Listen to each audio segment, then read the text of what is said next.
नमस्कार मंडळी, माझं नाव धीरज मोहिते. तर तुमच्यासाठी एक खूप महत्त्वाचा उपक्रम मी घेऊन आलोय. महत्त्वाचा माझ्या दृष्टीने आहे, तुमच्या दृष्टीने आहे की नाही माहित नाही, पण ऐका तुम्ही. आता ही मी स्टोरी एक लिहिलेली आहे, अर्ध पान लिहिलेलं आहे. तर ही स्टोरी मी अर्धी लिहिली, अर्धी म्हणा किंवा त्याची सुरुवात फक्त केली.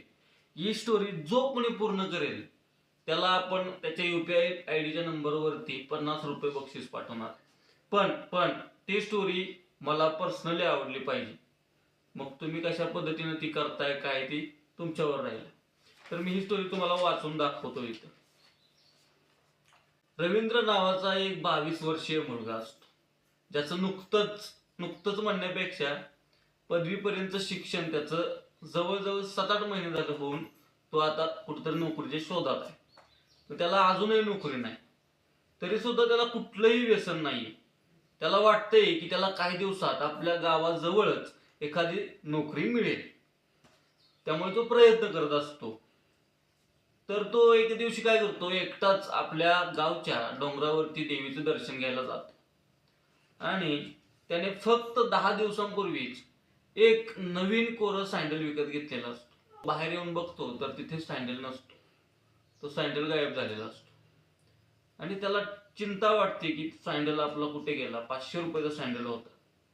तर त्याचा जीव कावरा बावरा होतो, तो इकडे तिकडे शोधतो पण त्याला कुठेच दिसत नाही. त्याच टेन्शन मध्ये विचार करत करत तो तिथेच एका दगडावर बसतो आणि खूप विचार करत असतो. तर याच्या पुढची स्टोरी काय असू शकते असं माझ्या आईला मी विचारलं. त्यावेळी ती म्हणाली की एखाद्या गरीब व्यक्तीने तो नेला असेल, त्यात काय एवढं. पण मंडळी, ज्या विद्यार्थ्याचं 6 ते 7 महिने झालं शिक्षण पूर्ण होऊन देखील त्याच्या हाताला काम नाही, तो घरात फक्त मोकळा वेळ घालवत असेल, तर अशा विद्यार्थ्यांमध्ये खूप डिप्रेशन तयार होत असतं. मग सगळ्यात गरजू म्हणायचं तर तो विद्यार्थी सगळ्यात गरजू व्यक्ती आहे. कारण एखादा गरीब एखाद्या दुसऱ्यासमोर हात पसरून तो स्वतःचं पोट भरू शकतो, पण एक सुशिक्षित बेरोजगार स्वाभिमान विकून कधीच दुसऱ्याचं काही खाणार नाही. त्यामुळे त्याला स्वतःला त्या 500 रुपयाची किंमत खूप आहे. आणि आता तुम्हीच मला सांगा की याच्या पुढची स्टोरी काय असू शकते आणि काय असेल. जो व्यक्ती ही स्टोरी पूर्ण करेल या 7 दिवसात, त्या व्यक्तीला, आणि ज्याची स्टोरी मला आवडेल त्या व्यक्तीला 50 रुपये UPI ID ने बक्षीस मिळणार आहे. नक्की तुम्ही हा प्रयत्न करा, खूप प्रतिसाद द्या आणि तुमच्यातला लेखक जागा करा, बाहेर काढा.